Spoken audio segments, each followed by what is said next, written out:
The morning the sheriff's car pulled up to my lake cabin, I knew something big was about to happen.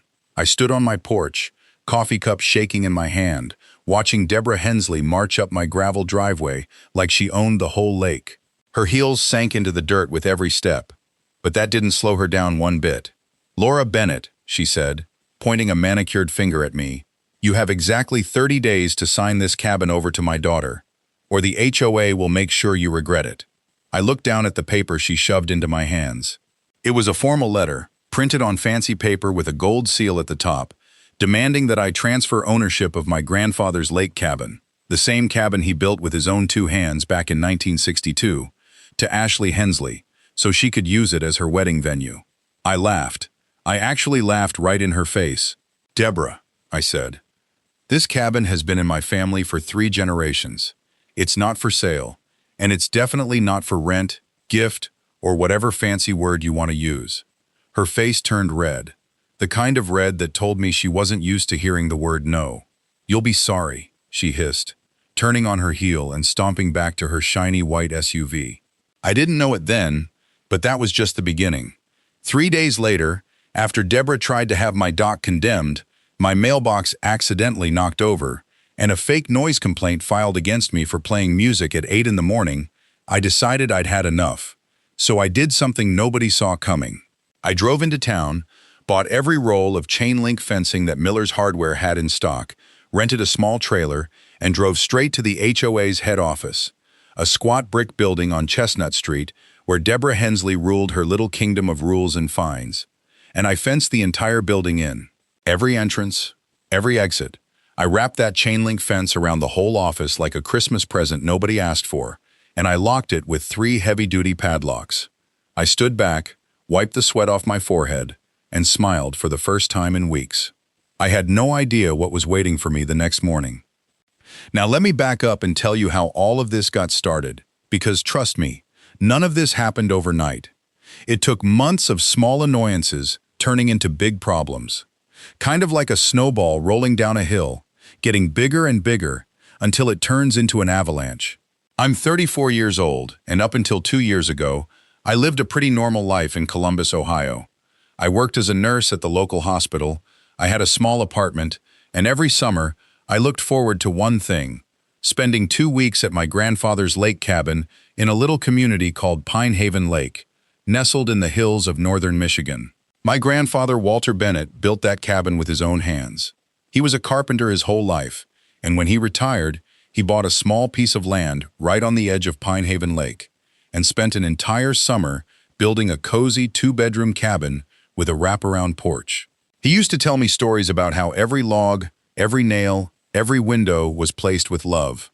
"This cabin isn't just wood and nails, Laura," he told me once, sitting in his rocking chair with a cup of coffee in his hand.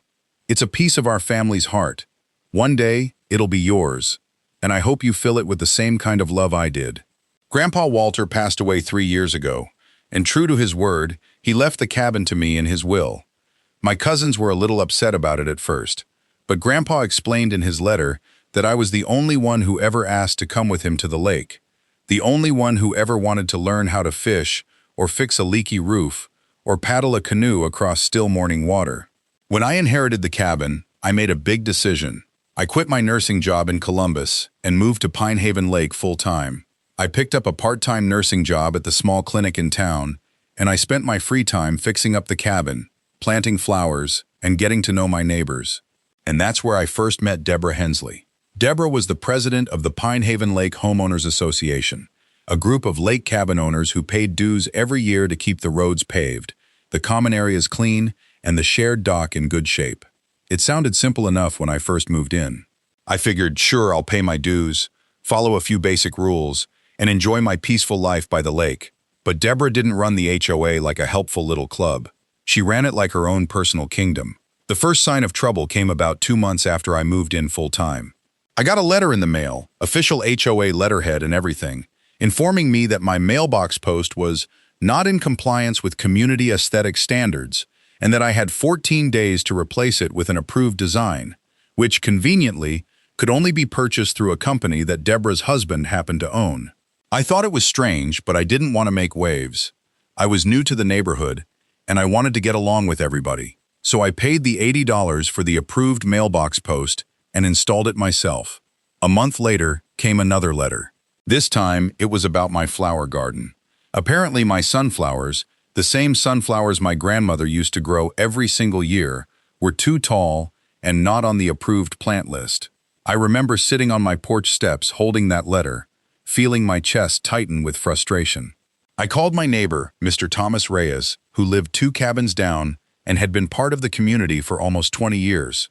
"Don't let it get to you," he told me over the phone, his voice calm and steady, like he had heard this story 100 times before. "Deborah likes to remind everybody who's in charge. Just pay the fine if you have to, and move on with your life. That's what most of us do." But something about that advice didn't sit right with me. My grandfather never taught me to just roll over and accept unfairness. He taught me to stand up for what was right, even when it was hard, even when it made things uncomfortable. Still, I decided to pick my battles. I trimmed the sunflowers a little shorter and let it go. For a while, things were quiet.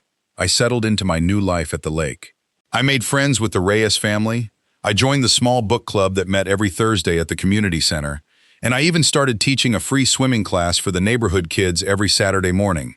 I thought I had found my peaceful little corner of the world. Then one afternoon in early June, everything changed. I was out on my porch, sipping iced tea and reading a mystery novel, when I heard a car pull into my driveway. It was Deborah, dressed in a crisp white blouse and pearls, like she was heading to a country club luncheon instead of showing up uninvited at my home. Beside her was a young woman I recognized from around the neighborhood, her daughter, Ashley Hensley, who had just gotten engaged to a young man from a wealthy family in Grand Rapids. "Laura, dear," Deborah said, using that syrupy sweet voice she saved for moments when she wanted something. "I have the most wonderful idea." I closed my book slowly, sensing this wasn't going to be a friendly visit. "Ashley is getting married in the fall," Deborah continued, "and we've decided her wedding is going to be right here at Pinehaven Lake. And honestly, your cabin has the absolute best view on the entire lake. It would make the perfect venue." I blinked, waiting for her to get to the point. "So," she said, smiling like she'd just given me the greatest gift in the world, "we'd like you to let us use your cabin for the wedding. Free of charge, of course, since it's such an honor to be chosen." I actually laughed a little, thinking she was joking. But when I saw her face, I realized she was completely serious. "Deborah," I said carefully, "I appreciate you thinking of my cabin, but I'm not comfortable hosting a wedding here. This is my home, not an event space." Her smile faded instantly, replaced with a look of cold irritation. "I don't think you understand," she said, her voice sharper now. "This isn't really a request, Laura. As HOA president, I have certain influence over what happens in this community. It would be a shame if your little cabin suddenly ran into some code violations. Wouldn't it?" My stomach dropped. I understood exactly what she was saying. She was threatening me. "Are you seriously threatening to make up violations against my home if I don't let your daughter get married here for free?" I asked, my voice rising. Ashley, standing behind her mother, looked uncomfortable, shifting her weight from foot to foot, but she didn't say a word to stop her. "I'm simply saying," Deborah said, her voice ice-cold now, "that it would be in your best interest to cooperate. You have 30 days to think about it." She turned and walked back to her car, her heels clicking against my gravel driveway, with the same confidence as someone who had never once in her life heard the word no and actually listened to it. I stood there on my porch, my heart pounding, my hands shaking with anger. I thought about my grandfather, about all the love and sweat he poured into building this cabin. I thought about how unfair it was that someone could just walk onto my land and demand I hand it over because they had a title and a bit of local power. That night, I barely slept. I tossed and turned, replaying the conversation over and over in my head. By morning, I had made a decision. I wasn't going to sit back and let Deborah Hensley bully me the way she had clearly bullied so many others in this neighborhood. I didn't know yet exactly what I was going to do, but I knew one thing for certain. This was far from over. The morning after I fenced in the HOA office, I woke up before sunrise, my heart still racing from what I had done the night before. I made myself a strong cup of coffee and sat at my kitchen table, staring out the window at the lake, wondering if I had made the biggest mistake of my life or the smartest decision I had ever made. See, I hadn't just fenced the building for fun. I had a plan, and it was bigger than most people would guess. But let me back up just a little, because there's a piece of this story I haven't told you yet. 2 weeks before I bought all that chain link fencing, something happened that pushed me over the edge. Something that made me realize Deborah Hensley wasn't just a bully. She was dangerous to people who couldn't fight back. It started with Mrs. Patricia Alvarez, an elderly widow who lived in a small cabin on the north end of Pine Haven Lake. Patricia was 81 years old, sweet as pie, and she had lived at the lake for over 40 years with her late husband. Everybody in the community loved her. She baked cookies for every new family that moved in, and she always had a kind word for the neighborhood kids. One afternoon, I stopped by Patricia's cabin to bring her some fresh tomatoes from my garden, and I found her sitting at her kitchen table crying, with a stack of papers in front of her. "Patricia, what's wrong?" I asked, rushing to her side. She wiped her eyes and handed me the papers. It was a foreclosure notice from the HOA. Apparently, Patricia had fallen behind on her HOA dues after her husband passed away and her medical bills piled up. Instead of working with her on a payment plan, the HOA, under Deborah's leadership, had placed a lien on her property and was threatening to force a sale of her home to cover less than $2,000 in unpaid fees. "I don't have anywhere else to go," Patricia said, her voice trembling. "This was our home. Frank and I built our whole life here." I felt sick to my stomach. $2,000. That's all it would have taken to fix this quietly, kindly, the way a real community should help its neighbors. But Deborah didn't want to help Patricia. She wanted to make an example out of her, to show the whole neighborhood what happened when you didn't pay on time. I paid off Patricia's debt myself that very week, transferring the money directly to the HOA account, and I made sure to get a receipt so there could be no confusion about it. But the anger I felt watching an 81-year-old widow cry over a notice that never should have gone that far, that anger stayed with me. It sat in my chest like a hot coal that wouldn't cool down. That's when I started paying closer attention. I started talking to more neighbors, asking questions, listening to stories I hadn't heard before. And what I found was worse than I imagined. There was the Kim family, who got fined nearly $500 because their son's basketball hoop was 2 inches taller than the HOA's approved height limit. There was young Daniel Whitfield, a single dad raising 2 kids, who got threatened with a lawsuit because his fence was painted the wrong shade of brown. And there was an entire section of cabins near the boat launch that mysteriously never seemed to get fined for anything at all. Cabins that, it turned out, belonged to Deborah's closest friends and family members. The rules, I realized, weren't really rules at all. They were tools. Tools Deborah used to control people, to punish anyone who didn't bow down to her, and to reward anyone loyal enough to stay on her good side. So when Deborah showed up at my cabin demanding I hand it over for her daughter's wedding, something inside me finally snapped. I wasn't just fighting for my grandfather's cabin anymore. I was fighting for Patricia, for the Kims, for Daniel, and for every other family in Pine Haven Lake who had been pushed around by a woman who mistook a volunteer position for a crown.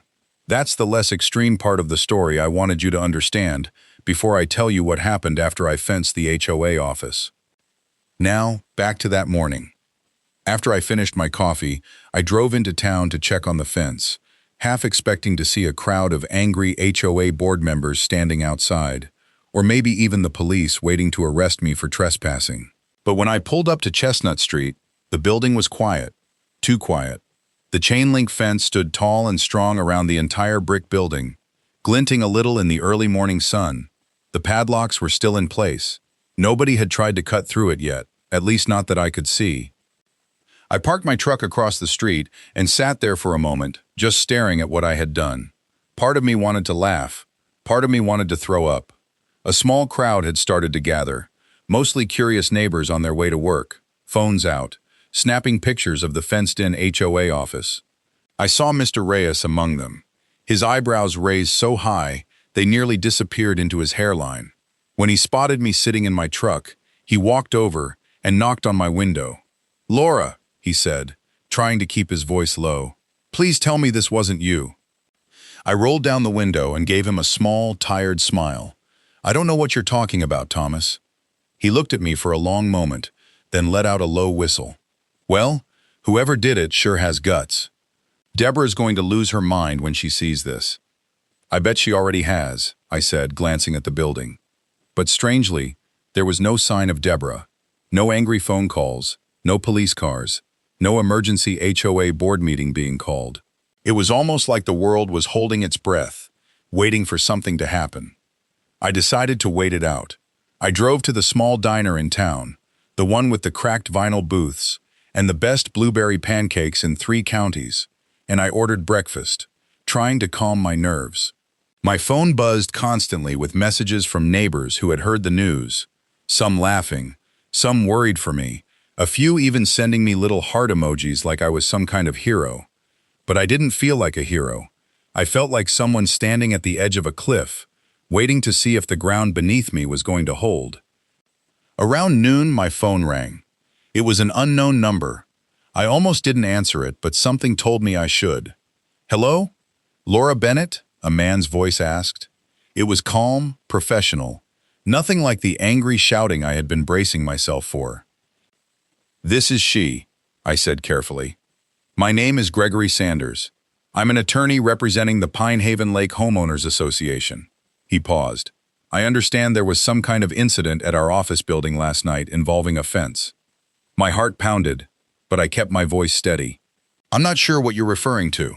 "I see," Gregory said, and I could almost hear him smiling through the phone, which surprised me. "Well, regardless of who is responsible, I wanted to let you know that this incident has actually opened up quite a few questions for our organization. Questions about liability, about property access, and about certain financial irregularities that some board members would like looked into." I sat up a little straighter. "Financial irregularities? Ms. Bennett, I really can't discuss specifics over the phone," he said. "But let's just say that fencing off the HOA's head office may have accidentally revealed a few things that certain people would have preferred to keep hidden. I'd like to set up a meeting with you if you're willing." Before I could respond, he added one more thing that made my stomach flip. "There's also the matter of a locked filing cabinet inside that building, one that, thanks to the fence, nobody could get in to shred before the state auditor arrives tomorrow morning." I nearly dropped my fork. "The state auditor?" I asked, barely able to keep the shock out of my voice. "Yes, Ms. Bennett," Gregory said. "It appears someone anonymously filed a complaint with the state about missing HOA funds a few weeks ago. The audit was already scheduled, but that fence you supposedly know nothing about? It happened at the perfect time to make sure certain records couldn't disappear before the auditor arrives." My mind was spinning. I hadn't known anything about an audit. I had fenced the office purely out of anger, wanting to send Deborah a message, wanting her to feel even a small piece of the frustration she had put so many of us through. But it seemed like fate, or maybe something even bigger than fate, had lined things up in a way I never could have planned. "I'll be there," I said quietly. "Just tell me when."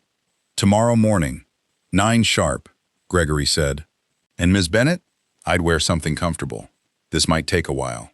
He hung up, and I sat there in that diner booth, my pancakes going cold in front of me, my heart hammering with a mixture of fear and something else, something that almost felt like hope. Because if there really were missing funds, if Deborah Hensley had been doing something illegal behind that HOA president title all along, then maybe, just maybe, this whole nightmare was about to take a turn nobody saw coming. I paid my bill, walked outside into the warm afternoon sun, and looked toward Chestnut Street one more time. The fence was still standing, still locked, still guarding whatever secrets were sitting behind those brick walls. And tomorrow morning, everything was about to change. I barely slept that night. I kept replaying Gregory Sanders' words over and over in my mind. Financial irregularities, a locked filing cabinet, a state auditor arriving in the morning. It felt like pieces of a puzzle were finally starting to fit together, but I still couldn't see the whole picture.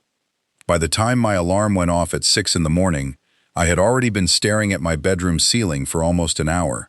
I got up, made coffee I barely touched, and put on the most comfortable outfit I owned. Jeans, sneakers, and my grandfather's old flannel shirt, the one that still smelled faintly of pine and sawdust even though he had been gone for 3 years. Wearing it felt like carrying a little bit of his courage with me. I arrived at the HOA office on Chestnut Street at 8:45, 15 minutes early. The fence was still standing exactly as I had left it, chain link glinting under the morning sun. padlocks holding strong. But now there were more people gathered outside than I expected.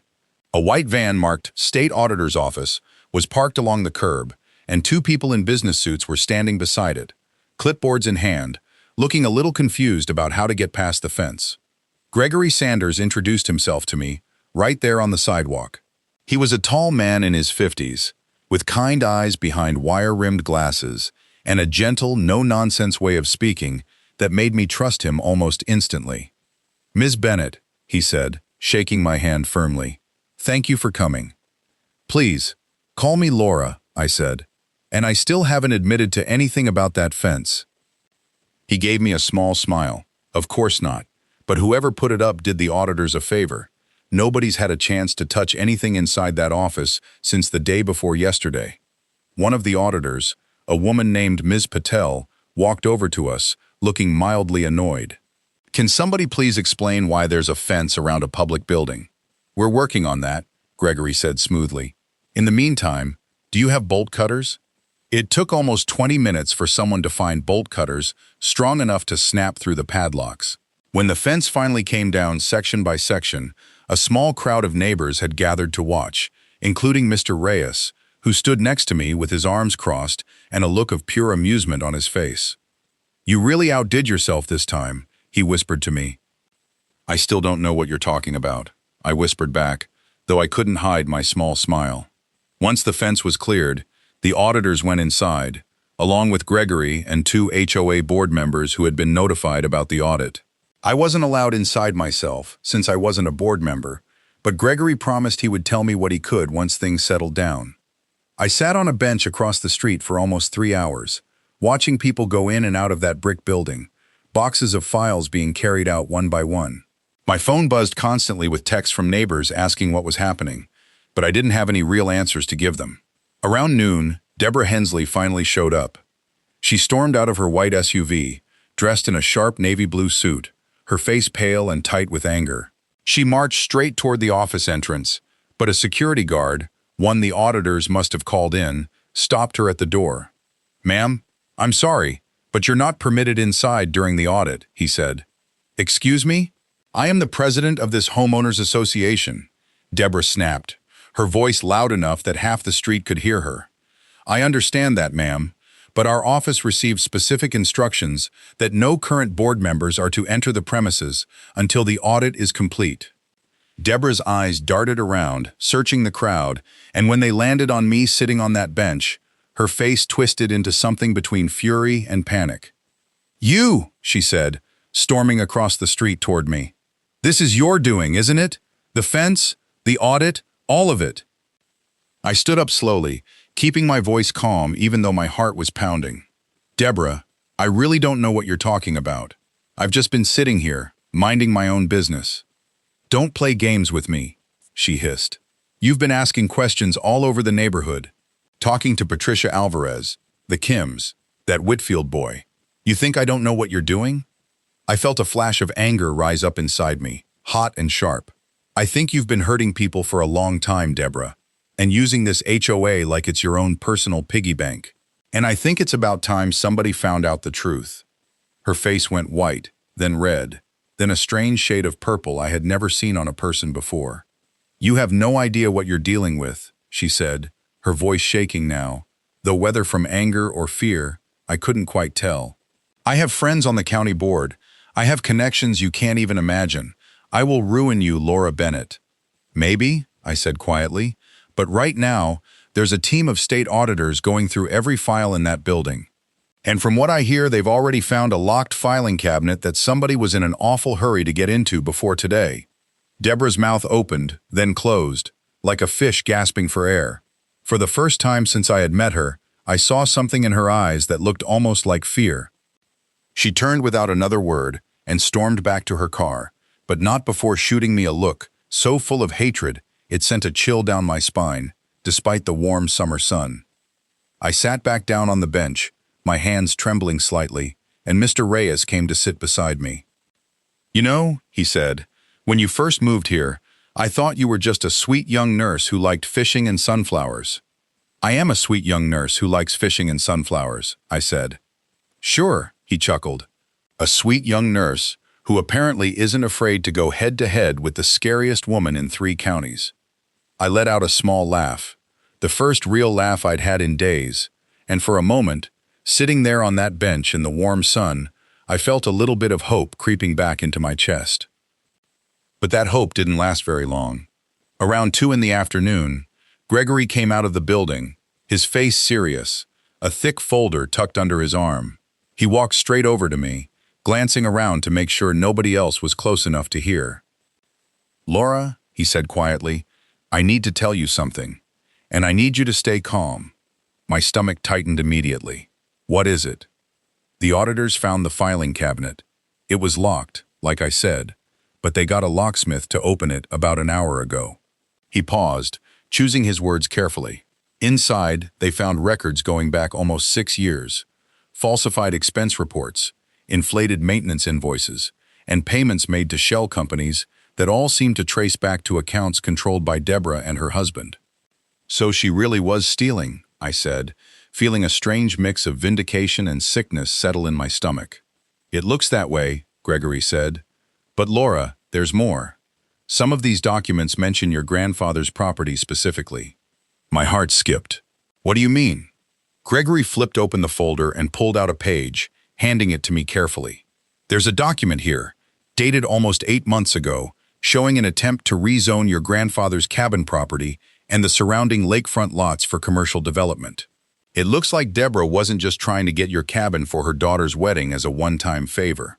I stared at the paper in my hands, my eyes scanning words I could barely understand through the pounding in my ears. Rezoning application, lakefront development, private investors, projected profits. "She wanted to sell the whole lakefront," I whispered, the pieces finally clicking together in my mind. The wedding request wasn't really about a wedding at all. It was a way to get inside my cabin, to convince me to hand over the property, so she could clear the way for some kind of development deal. "It certainly looks that way," Gregory said gently. "And Laura, there's one more thing you need to know." I looked up at him, bracing myself for whatever was coming next. "According to these documents," he said slowly, "there's already an interested buyer. A development company willing to pay a very large sum for the lakefront properties, but only if they can secure them within the next 30 days. The same 30 days Deborah gave you to hand over your cabin." My blood ran cold. "There's a deadline," I said quietly. "There's a deadline," Gregory confirmed. "And from what I can tell, Deborah isn't the only board member involved in this deal. There are at least 2 other names on these documents, people who are still sitting on the HOA board right now, people who might still have access to certain legal loopholes that could force property sales under specific HOA violations." I felt the ground tilt slightly beneath me, my mind spinning with the sudden realization that this fight was far from over. Fencing the HOA office hadn't ended anything. If anything, it had only pulled back the curtain on something much bigger, much more dangerous than one bully demanding a lake cabin for her daughter's wedding. "What happens now?" I asked, my voice barely above a whisper. Gregory closed the folder slowly, his expression grim. "Now," he said, "we need to figure out who else is involved in this deal, and we need to do it fast. Because if what I'm reading is correct, there's already a meeting scheduled in 3 days between the remaining board members and that development company." He looked at me directly, his eyes serious. "And Laura, your cabin isn't the only one on that list." I didn't sleep at all that night. I sat at my kitchen table with a legal pad, writing down every name Gregory had mentioned, every date, every piece of the puzzle I could remember. Outside my window, the lake was calm and quiet, the moon casting a silver path across the water. The same lake my grandfather had loved more than anything in the world. I kept thinking about him, about what he would say if he knew someone was trying to sell off this whole lakefront to strangers who only saw dollar signs where he had seen sunsets and quiet mornings. The next morning, Gregory called an emergency meeting at his law office, and he invited me along with a few other homeowners he thought should know the truth. Patricia Alvarez came, leaning on her cane but with fire in her eyes. Mr. Reyes came too, along with Daniel Whitfield, the young single dad who had been fined for his fence, and the Kim family, still upset about their basketball hoop. We all sat around a long wooden table in Gregory's office while he laid out everything the auditors had found, the falsified reports, The shell companies, the rezoning documents, and two more names besides Deborah's. Board members Richard Cole and Susan Whitmore, both of whom had signed off on paperwork that would have made it much easier to force certain homeowners into selling their properties through manufactured code violations and mounting fines. Exactly like what had happened to Patricia. "This is illegal, right?" Daniel asked, his jaw tight with anger. "They can't just do this to us." "It's illegal," Gregory confirmed. "And thanks to the audit, we now have solid evidence. But evidence alone won't stop that meeting in 2 days. If Cole and Whitmore go through with signing that development deal, it could take months, maybe even years, to untangle it in court, even if we eventually win." "So what do we do?" Patricia asked quietly. Gregory looked around the table, then his eyes landed on me. "We go to that meeting ourselves, all of us, and we make sure Cole and Whitmore know exactly what we know in front of every homeowner in this community before they get the chance to sign anything." It felt like a risky plan, but it was the only plan we had. Over the next 2 days, word spread through Pine Haven Lake like wildfire. Neighbors who had once been too scared to speak up against the HOA suddenly found their voices. People started sharing their own stories, comparing letters and fines and threats they had quietly paid off over the years, just to avoid trouble. I realized something important during those 2 days. Deborah Hensley's power had never come from strength. It had come from silence, from all of us being too afraid, too tired, or too polite to stand together and say, "Enough is enough." The moment people started talking to each other, instead of hiding their fear alone, that fake power Deborah had built for herself started crumbling like a sandcastle at high tide. The morning of the meeting, I put on my grandfather's flannel shirt again, and I drove to the community center where the HOA held its official gatherings. I expected maybe 20 or 30 people to show up. Instead, I found the parking lot completely full, cars lined up along both sides of the road. Nearly every family from Pine Haven Lake had come. Almost 150 people crowded into a hall meant to hold maybe 70. Patricia sat in the front row in her wheelchair, a soft blanket over her knees, a look of quiet determination on her face. Mr. Reyes stood near the back with his arms crossed, nodding at me as I walked in. Daniel Whitfield had his 2 kids with him, holding a small handmade sign that simply said, "Be kind to your neighbors."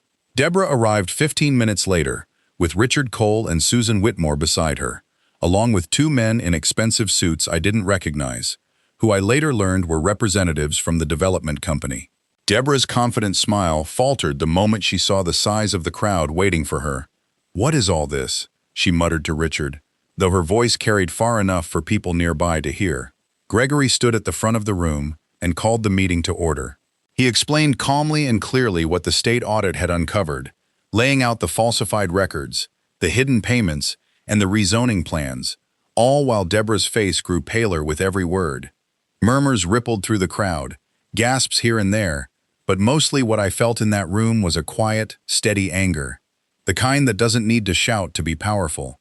When Gregory finished, he turned to Deborah, Richard, and Susan. "Would any of you like to explain to your neighbors why you were planning to sell their homes out from under them?" Deborah stood up, straightening her jacket, trying to compose herself. "This is a business opportunity that would have benefited the entire community. The property values would have what?" Patricia interrupted from her wheelchair, her voice trembling but strong. "Would have made you and your friends rich while the rest of us lost our homes. I've lived at this lake for over 40 years, Deborah. My husband and I raised our children here. You tried to take that away from me over $2,000, and this whole time, you were planning something even bigger." The room fell silent, every eye fixed on Deborah. For the first time since I had met her, Deborah Hensley didn't have a sharp comeback ready. She just stood there, her mouth opening and closing like she was searching for words that weren't coming. It was Susan Whitmore who broke first. She stood up slowly, her hands shaking. "I'm sorry," she said, tears welling in her eyes. "I never should have gone along with this. Deborah told us it was for the good of the community, that property values would rise for everyone. I didn't think about what it would actually mean for people like Patricia, or the Kims, or anyone else. I was wrong, and I'm truly sorry." She sat back down, covering her face with her hands. Richard Cole didn't apologize. Instead, he quietly gathered his things and slipped out a side door while everyone was watching Susan, along with the 2 development company representatives. who clearly wanted nothing to do with the mess that had just unfolded in front of an entire angry community. Deborah remained standing at the front of the room, alone now, the confident HOA president who had once threatened homeowners with fake violations and fines, suddenly looking very small and very alone. "I built this community," she said, her voice cracking. "I made sure the roads were paved, the docks were maintained, you made sure your friends never got fined while the rest of us were terrified to plant flowers the wrong color," Daniel Whitfield said, standing up with his kids beside him. "You made an 81-year-old widow cry over $2,000 while you were planning to make millions selling our homes." Deborah had no response. She simply stood there, silent, as the weight of everything she had done settled over the room. Gregory stepped forward again. "Given the evidence gathered by the state audit, and given what has been shared here today, I believe it's time for this community to hold a new election for HOA leadership. Effective immediately, Deborah Hensley is suspended from her position pending a full legal investigation." A wave of applause broke out across the room, quiet at first, then growing louder, filled with 3 years, maybe more, of pent-up relief. Deborah walked out without another word, her heels clicking against the floor just like they had that first day she showed up at my cabin. Except now there was no confidence left in her stride at all. In the weeks that followed, things at Pine Haven Lake began to change, slowly but surely. The community held a proper election, and to my surprise, my neighbors nominated me to help lead a new, smaller HOA committee, one focused only on essential things like road maintenance and dock repairs, with clear, fair rules applied equally to everyone, rich or poor, new resident or old. Patricia's lien was permanently removed, and the community even started a small fund to help any family struggling with dues, so nobody would ever have to face what she went through again. Daniel's fence stayed the same shade of brown it had always been. The Kim family's basketball hoop remained exactly where it was, and honestly, I think half the neighborhood kids ended up playing on it that summer. As for Deborah, the investigation confirmed what the audit had found. She and Richard Cole faced serious legal charges, and the development deal collapsed entirely once the state got involved. My grandfather's cabin, and every other lakefront property in Pine Haven Lake, stayed exactly where it belonged, in the hands of the families who loved them. One evening, a few months later, I sat on my porch with a cup of tea, watching the sun set over the lake, painting the water in soft shades of orange and pink. Mr. Reyes walked over, as he often did in the evenings, and sat down in the chair beside mine without saying a word for a while, just enjoying the quiet. "You know," he finally said, "when this whole thing started, I never would have guessed a fence around a building would end up saving this whole community." I smiled, thinking about that night, angry and desperate, wrapping chain link around a brick building, just to prove a point. "I think it wasn't really about the fence," I said softly. "It was about people finally deciding to stand together instead of staying quiet and scared." Mr. Reyes nodded slowly. "Your grandfather would be proud of you, Laura." I looked out at the water, at the cabin behind me that Grandpa Walter built with his own 2 hands, and I felt something warm settle in my chest, something that felt a lot like peace.